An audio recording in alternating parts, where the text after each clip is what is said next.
the races involved, or to their particular relationships to one another or their perceptions of one another, for much the same results have been found among conquerors and conquered on every continent and in every era of history.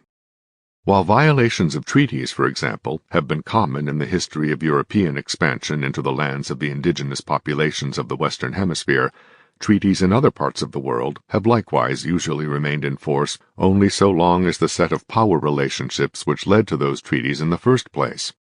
Among the Indians themselves, treaties were by no means regarded as permanently settling the issues covered, and Indian nations betrayed both whites and one another, just as Europeans broke treaties among themselves and with others. Treaties between France and Germany, for example, have transferred Alsace-Lorraine back and forth according to who won the most recent war. In the Western Hemisphere, however, the tide of power ran consistently against the indigenous peoples, making treaty revisions and violations consistently against the interests of the Indians.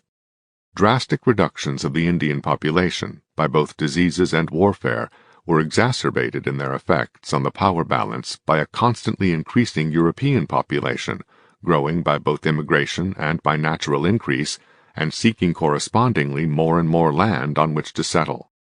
In addition, the march of technology in Europe brought dramatic improvements in the kinds of weapons used by the white population in the Americas. Slow-firing muskets and cannons were succeeded by faster-firing weapons, made more accurate by rifling in their barrels. In the Western Hemisphere, as in Europe, Asia, and Africa, this turned the tide decisively against those who fought with bows and arrows.